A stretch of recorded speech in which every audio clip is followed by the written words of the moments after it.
పోలి స్వర్గం అచ్చంగా తెలుగువారి కథ. ఒక ఉమ్మడి కుటుంబంలోని చిన్న కోడలి పేరే పోలి.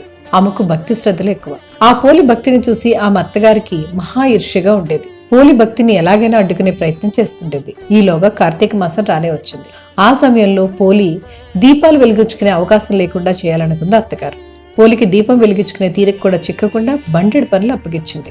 తాను మాత్రం మిగతా కోడళ్లతో నదీ స్నానానికి వెళ్లి దీపాలు వెలిగించుకునేది. ఇంత చేసినా పోలి మాత్రం దీపం వెలిగించకుండా ఉండేది కాదు. ఒక పక్క పనులు చేసుకుంటూనే పెరట్లో ఉన్న పత్తి చెట్టు నుంచి సన్నటి ఒత్తిని తయారు చేసుకునేది. మజ్జిగ కవ్వానికి ఉన్న వెన్నకి ఆ ఒత్తిని అద్దేది. దాంతో కార్తీక దీపాన్ని వెలిగించుకునేది. అలా వెలిగించుకున్న దీపం ఎవ్వరికీ కనిపించకుండా దాని మీద ఒక వెదురు బుట్టను బోర్లిచ్చేది. పోలి భక్తికి మెచ్చుకున్న దేవతలు కార్తీక మాసంలో చివరి రోజున ఆమెను విమానంలో తీసుకువెళ్లేందుకు సిద్ధపడ్డారు. అత్తగారు తోడికోడళ్ళు అంతా చూస్తుండగా పోలి స్వర్గానికి వెళ్లిపోయింది.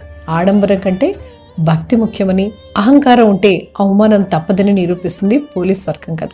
కార్తీక మాసంలో తెలుగు ఆడపడుచులంతా ఈ కథను గుర్తు చేసుకుంటారు. పోలి స్వర్గానికి వెళ్లిన అమావాస్య రోజున పోలిని తలుచుకుంటూ దీపాలు వెలిగిస్తారు. ఆ రోజు తెల్లవారుజామున నక్షత్రాలు అస్తమించకుండానే ఈ దీపాలను వెలిగించాలి. పూజ గదిలో దీపాలను వెలిగించి పోలి స్వర్గం కథ చదువుకుని అక్షతలు వేసుకున్న తర్వాతే పోలి దీపాలను వెలిగించాలి. పోలి స్వర్గం దీపాలను అరటి దొప్పల మీద వెలిగించడం ఆనవాయితీ. కార్తీక మాసంలోను ఒక్కో రోజుకి ఒక దీపం చొప్పున 30 బొడ్డు ఒత్తులను ఈ అరటి దొప్పల మీద వెలిగిస్తారు. అయితే 30 దీపాలను వెలిగించడం కష్టం కాబట్టి 10 బొడ్డు ఒత్తులు చొప్పున 3 దీపాలను వెలిగిస్తారు. తెలుగువారికి 10 కంటే 11 సంఖ్య అంటే గురి.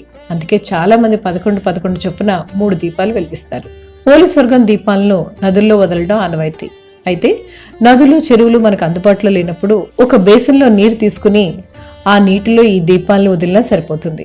ఇలా దీపాలను వెలిగించిన తర్వాత బ్రాహ్మణులకు దీపాన్ని కానీ స్వయం పాకాన్ని కానీ దానం చేస్తే మరింత మంచిది.